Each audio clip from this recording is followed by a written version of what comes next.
कोई हमको अस्पताल पहुंचा दो भैया, बहुत दर्द हो रहा है भैया भैया। और ये अंदर कॉकरोचेस में एक ऐसा कैरेक्टर था जिसको खुद अक्षय कुमार ने अपनी आवाज दी थी। और क्या तुम्हें पता है कि मोटू और पतलू असल में गे हैं? इसी के साथ तुम जानोगे हमारे बचपन की कार्टून की आवाज के पीछे आखिर कौन इंसान थे। तो चलो फिर शुरू करते हैं। सबसे पहले मोटू और पतलू। ये एक ऐसा शो है जिसमें मैं मोटू और पतलू की काफी गहरी दोस्ती दिखाई जाती है। और इस गहरी दोस्ती की वजह ये है कि ये दोनों असल में गे हैं। और ये थॉट सबके दिमाग में एक मीम से आया था। और इस चीज के ऊपर तो कई सारे आर्टिकल्स भी हैं। लेकिन इन सब की शुरुआत हुई थी आज से कुछ ही महीनों पहले, जब IMDb के यूजर रिव्यू में किसी ने ये लिख दिया था कि मोटू और पतलू इंडिया के पहले एनिमेटेड गे कैरेक्टर हैं। और तभी से सबको ये लगता है कि मोटू और पतलू गे हैं। अब ये बात कितनी सच है और कितनी झूठ, उसका फैसला मैं तुम्हारे ऊपर ही छोड़ देता हूँ। लेकिन ये जानकर तुम पूरी तरह से हैरान होने वाले हो कि मोटू और पतलू के शो में जितने भी इंपॉर्टेंट कैरेक्टर्स हैं, उन सभी कैरेक्टर्स को सिर्फ एक ही बंदे ने डब किया है। जितने भी शोज आप देखते हो ना, जैसे मोटू पतलू, पर भैया खाली पेट दिमाग की बत्ती नहीं चलती।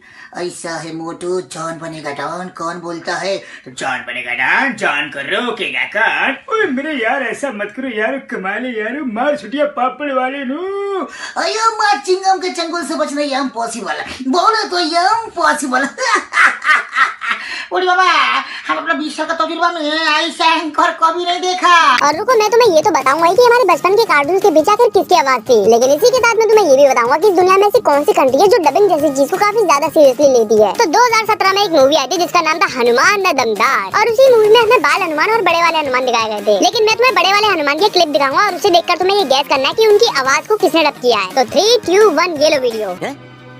यू राइट, आप भी लिखते हैं अकेले या किसी पार्टनर के साथ? O partner, do you want a partner? O partner, love me से। तो हाँ, तुम लोग सही समझे, ये है हमारे डियर सल्लू भाई, जिन्होंने इस मूवी में बड़े वाले हनुमान को अपनी आवाज दी थी। यू राइट, आप भी लिखते हैं अकेले या किसी पार्टनर के साथ?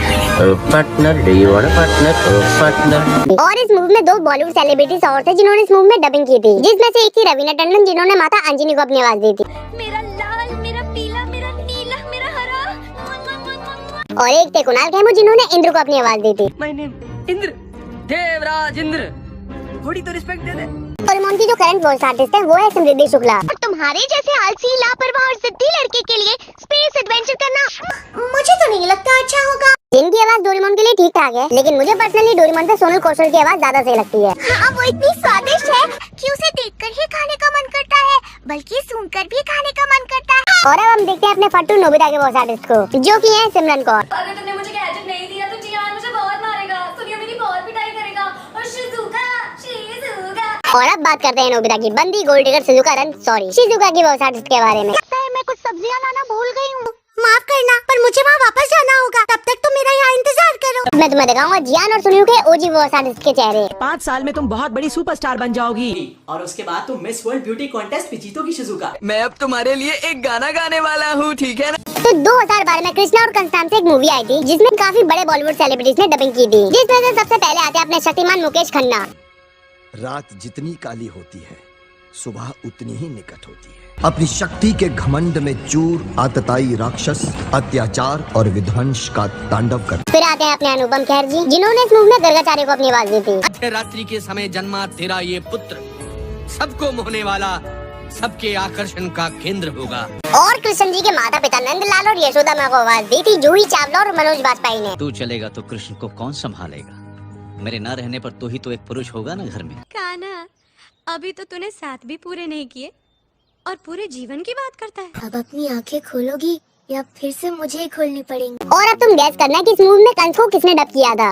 शीघ्र ही मैं अपनी विजय पताका स्वर्ग में भी फहराऊंगा और इंद्र समेत तो कंस को डब किया था ओमपुरी सर ने। समस्त देवताओं को अपना सेवक बनाऊंगा और उसके बाद आपके इस नारायण को भी। और अब हम बात करेंगे एक ऐसी मूवी के बारे में जिसमें एक ऐसे बॉलीवुड एक्टर ने काम किया है जिसने हॉलीवुड की अवतार जैसे फिल्म को रिजेक्ट कर दिया था। और उस एक्टर का नाम है गोविंदा, जिन्होंने दिल्ली सफारी मूवी में बजरंगी नाम के एक बंदर को अपनी आवाज दी थी। मुझे मारो।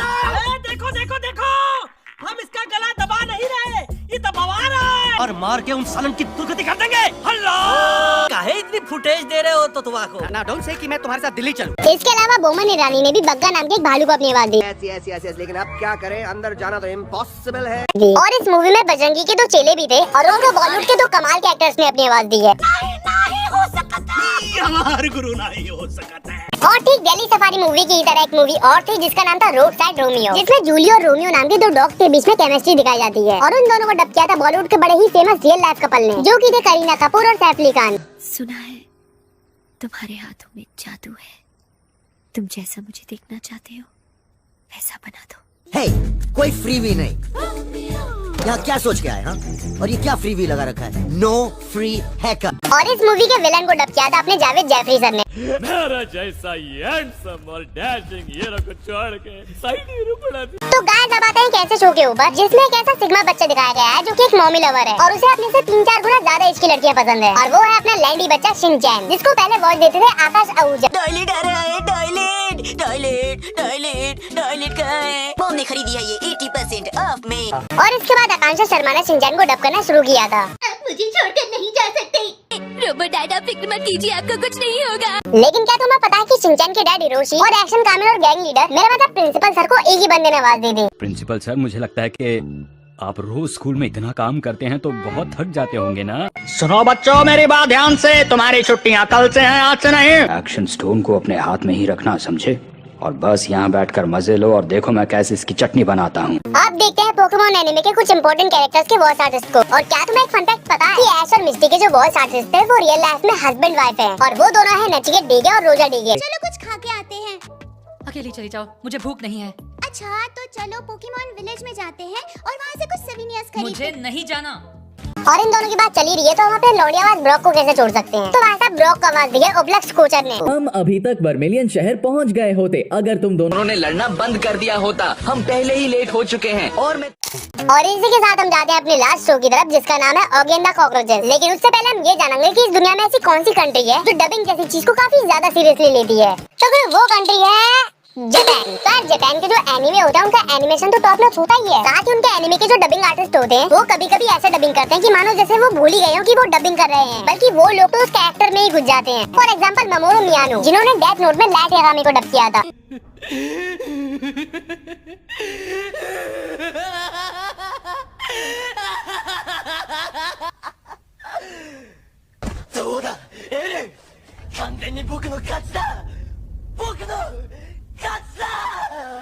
और यार जापान के वॉइस आर्टिस्ट को तो अपने कैरेक्टर से इतना प्यार हो जाता है कि जब उस कैरेक्टर की डेथ होती है तो वो वॉइस आर्टिस्ट पूरी तरह से टूट जाता है। तो बेटा इसीलिए जापान की वॉइस आर्टिस्ट को हल्के में मत लो। तो अब चलते हैं उस पार्ट की तरफ जिसका तुम्हें बेसब्री से इंतजार था। तो कई लोग सोचते हैं कि ऑगियन द कॉकरोचेस में पहले ऑगी को एसआर की, जैक को सनी देओल और टपलू को अक्षय कुमार ने अपनी आवाज दी है। तो यार ये बात बिल्कुल गलत है और इसका सबसे बड़ा रीजन है कि ऐसे ए लिस्टेड एक्टर्स की फीस काफी हाई होती है। और ऑगियन द कॉकरोचेस कोई मूवी नहीं थी बल्कि 269 एपिसोड्स की एक एनिमेटेड सीरीज थी। और अगर ये तीनों चारों पांचों इस शो में डबिंग करते तो प्रोड्यूसर के पिछवाड़े और जेब दोनों में से धुआं निकल जाता। तो इसीलिए सौरभ चक्रवर्ती ने इन सारे बॉलीवुड एक्टर्स की मिमिक्री करते हुए इस शो में डबिंग की थी। मैं तुझे जिंदा नहीं छोड़ूंगा। आगे तू आगे बढ़, तेरा भाई तेरे साथ है। आज तो मैं कुछ खा के रहूंगा। अरे तुझे क्या, मुझे भी भूख लगी है बाबू भैया। बाकी का खाना हो, तेरे बाप का भी मेरे बाप का भी। चल कॉकरोच पार्टी चल। ओए तूने मुझे मारा है। लेकिन जब ऑगी कार्टून नेटवर्क पे आया तो सौरभ चक्रवर्ती को संजय कैनी से रिप्लेस कर दिया गया। सुबह सुबह स्विमिंग करने का मजा ही कुछ और है। ओए तोड़ दूंगा, फोड़ दूंगा, टक टिके आओ। सीधी तरह से ऑगी को छोड़ दे या शार्क तो बोखला गया ना बाबा। टेंशन लेने का नहीं।